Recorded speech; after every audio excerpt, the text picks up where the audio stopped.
Assalamu alaikum wa rahmatullahi wa barakatuhu. Ma sœur, mon frère en islam, soyez les bienvenus sur Portail Islamique, la chaîne qui éclaire les cœurs par la lumière du Coran. Avez-vous déjà perçu une présence que vos yeux ne pouvaient voir dans le silence épais de la nuit? Il fut un soir où une porte s'entr'ouvrit au cœur des ténèbres. Une récitation s'éleva vers les hauteurs célestes, et ceux qui l'entendirent n'étaient pas des hommes. Des créatures de feu, certaines frêles comme des enfants, d'autres vastes comme des montagnes, frémirent devant la parole d'Allah. Nous levons le voile sur l'un des mystères les plus profonds de notre tradition, l'histoire séhissante et redoutable des djinns dans le Coran.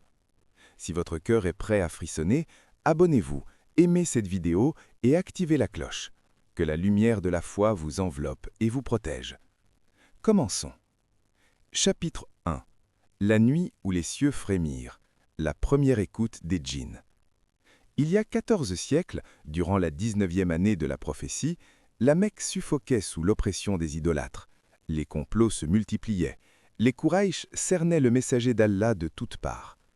Pourtant, à l'aube, à l'heure du Fajr, dans un lieu retiré aux abords de la cité sacrée, le prophète, paix et bénédiction sur lui, récitait le Coran comme à son habitude. Le ciel pâlissait doucement. Les versets sacrés jaillissaient de sa bouche bénie comme une symphonie céleste faisant vibrer l'air lui-même. Les hommes, absorbés par leurs affaires, n'écoutaient pas. Mais un autre monde, lui, prêtait oreille. Ce jour-là, un groupe de djinns traversait les hauteurs, voyageant comme il le faisait souvent. Soudain, un son inconnu les saisit. Ils s'immobilisèrent, stupéfaits. Une force mêlée de crainte et d'émerveillement les poussa à descendre. Leurs cœurs tremblèrent, leurs âmes furent secouées. Ce n'était pas une voix ordinaire, c'était la parole d'Allah descendue du ciel. Ils se dirent « Silence, écoutez !» Ils assistèrent alors à un moment décisif de l'histoire invisible. Lorsque la récitation prit fin, une tempête intérieure les envahit. Ils repartirent vers leur peuple en avertisseurs. Peu après, à la Mecque, une révélation descendit. Dit, il m'était révélé qu'un groupe de djinns a écouté. Ils ont dit, nous avons entendu un Coran merveilleux qui guide vers la droiture. Nous y avons cru et nous n'associerons jamais rien à notre Seigneur. Coran, sourate Al-Djinn, versets 1 et 2. Alors que les hommes de la Mecque rejetaient le prophète, les djinns, eux, crurent. Ils repartirent auprès de leur et proclamèrent « Ô notre peuple, répondez à l'appel d'Allah, croyez en lui, il vous pardonnera et vous protégera d'un châtiment douloureux. » C'était la première dawa venue du monde invisible. La rencontre décisive eut lieu quelques années plus tard. Après l'épreuve douloureuse de Taïf, où le prophète fut lapidé, il s'arrêta dans la vallée de Nakhla. Cette nuit-là, un événement hors du commun se produisit. Le prophète se leva parmi ses compagnons. « Que l'un d'entre vous m'accompagne. Nous allons vers la vallée des djinns. Seul celui qui peut supporter cela, qu'il vienne. » Un silence pesant s'abattit. Personne ne bougea. Il répéta. Toujours le silence. À la troisième fois, un jeune compagnon se leva, Abdullah ibn Masoud. « Je viens avec toi, ô messager d'Allah. » Ils marchèrent. La lune était faible, l'obscurité dense. Arrivé à un point précis, le prophète traça une ligne au sol. Reste à l'intérieur, ne la franchis sous aucun prétexte, quoi que tu vois, quoi que tu entendes. Puis il s'enfonça seul dans la nuit et commença à réciter. Cette fois, ce n'était pas un hasard, c'était une invitation. Abdullah resta figé. D'abord, le silence, puis des murmures, des voix étrangères, des formes mouvantes, des silhouettes plus terrifiantes que des spectres. Centaines, peut-être milliers de djinns entouraient le prophète. À un moment, une ombre s'approcha dangereusement. Abdullah crut qu'il allait être attaqué. Il voulut courir, son pied faillit franchir la ligne. Mais il se souvint de l'ordre. Il resta.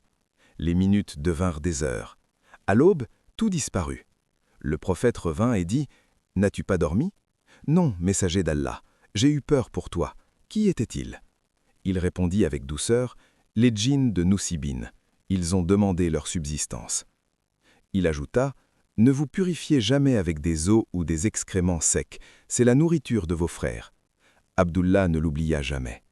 Cette nuit-là, les djinns acceptèrent l'islam. Mais Allah dit dans la sourate Al-Djinn, « Parmi nous, il y a des musulmans et des injustes. Ceux qui embrassent l'islam recherchent la droiture. Quant aux injustes, ils seront le combustible de l'enfer. » Ainsi débuta la foi parmi les djinns. Si ce chapitre a fait vibrer votre cœur, aimez la vidéo et activez la cloche.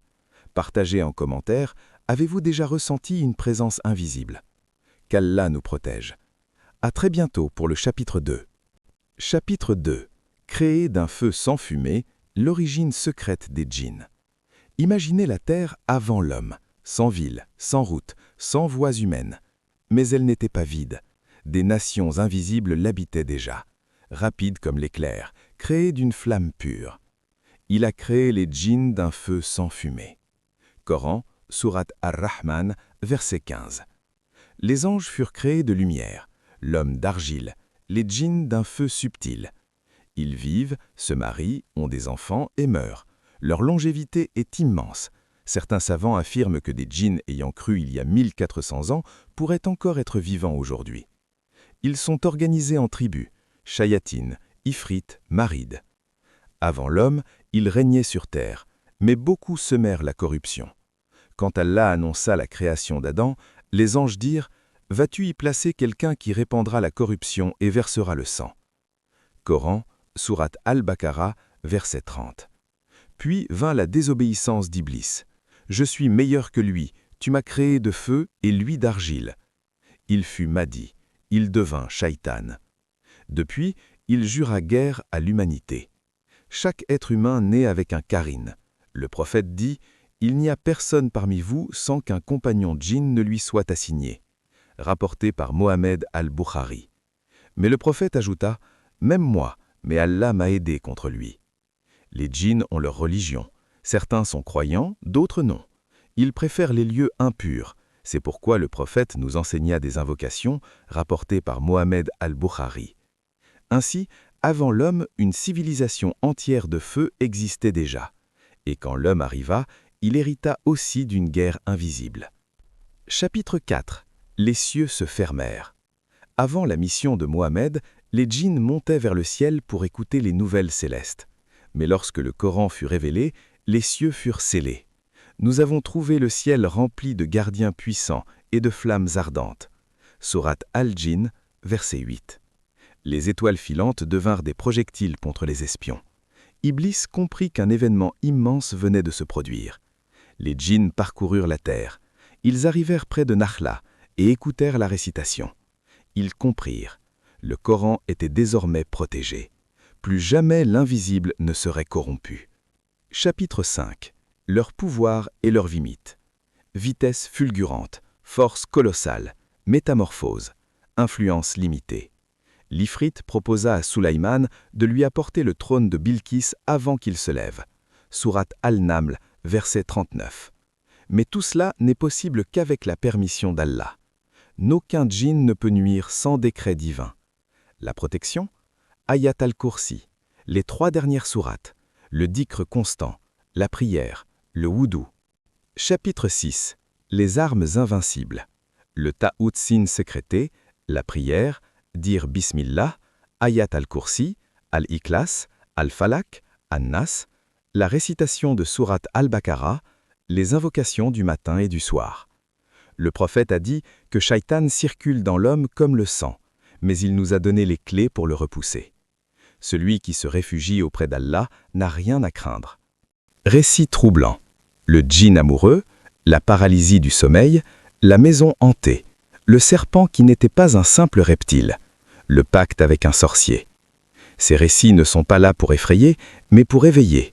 La plupart des troubles ont des causes naturelles. Cherchez d'abord le traitement médical, puis la ruqya si nécessaire. Rappelez-vous, un seul verset récité avec sincérité peut faire fuir une armée de djinns.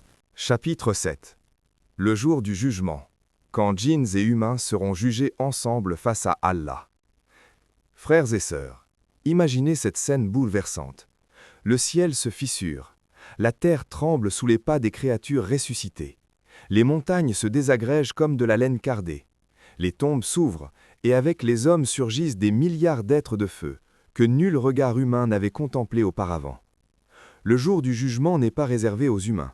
Les djinns seront eux aussi relevés, jugés, et beaucoup finiront en enfer aux côtés des hommes. Allah dit dans le Coran, « Et le jour où il les rassemblera tous, ô assemblée de djinns, vous avez trop abusé des humains. Et leurs alliés parmi les humains diront, Seigneur, nous avons profité les uns des autres. » Sourate Al-An'am, verset 128.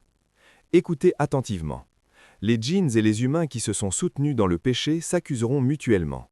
Les hommes diront, ce sont les djinns qui nous ont égarés. Les djinns rétorqueront, non, ils nous ont suivis de leur plein gré.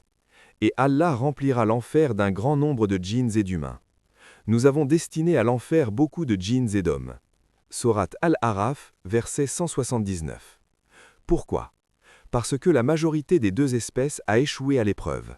Comme les humains, les djinns ont reçu des messagers, des avertisseurs, la liberté de choisir. Pourtant, beaucoup ont préféré la rébellion, l'orgueil et la mécréance. Dans la sourate Al-Djinn, Allah rapporte leurs propres paroles. Parmi nous, il y a des soumis, et parmi nous, il y a des injustes. Ceux qui se sont soumis recherchent la droiture. Quant aux injustes, ils seront le combustible de l'enfer. Versets 14 et 15. Au jour du jugement, les djinns croyants entreront au paradis avec les humains pieux.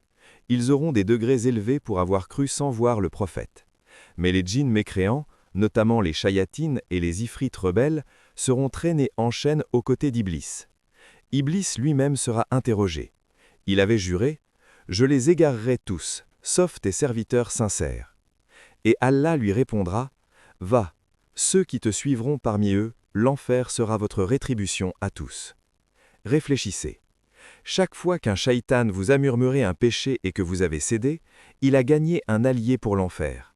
Chaque fois que vous avez résisté par la foi, vous l'avez affaibli.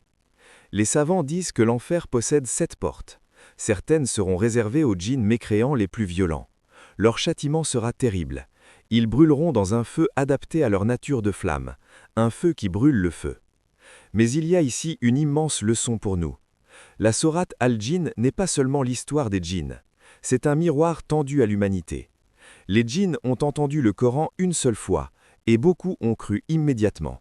Ils ont tremblé, se sont repentis, ont appelé leur peuple à la foi. Et nous? Nous tenons le Coran entre nos mains chaque jour. Nous l'écoutons dans les mosquées, dans nos voitures, sur nos téléphones. Combien restent indifférents? Allah dit dans la sourate Al-Djinn, « Et s'ils s'étaient maintenus sur la voie droite, nous leur aurions donné en abondance d'eau à boire. » Promesse divine, tenez-vous ferme sur la guidée et les bénédictions descendront. Mais qu'avons-nous fait? Nous avons délaissé le Coran. Nous avons transformé la religion en rituel vide. Nous avons atteint la lune et les étoiles, mais nos cœurs sont restés désertiques. Les djinns créés de feu se sont prosternés devant la parole d'Allah. Nous, créés de terre, courons après le monde et oublions notre Créateur. Ils ont dit, « Nous avons compris que nous ne pourrons jamais échapper à Allah, ni sur terre, ni dans le ciel, et nous vivons comme si la mort n'existait pas. » Ce n'est pas la grandeur des djinns qui ressort dans cette sourate, c'est notre honte. Eux, invisibles, ont trouvé la lumière. Nous, visibles, marchons dans l'ombre. Au jour du jugement, la grande question ne sera pas « As-tu vu les djinns ?» Elle sera « As-tu écouté le Coran ?» Et lorsque tu l'as écouté, qu'a répondu ton cœur? Frères et sœurs, le temps est court. Le monde invisible nous observe. Le jour approche où tout sera dévoilé. Revenons au Coran avant qu'il ne soit trop tard. Faisons de nos cœurs des cœurs qui tremblent à la parole d'Allah comme ceux des djinns cette nuit-là. Car la guidée ne se trouve pas dans les cris, mais dans le cœur qui se prosterne.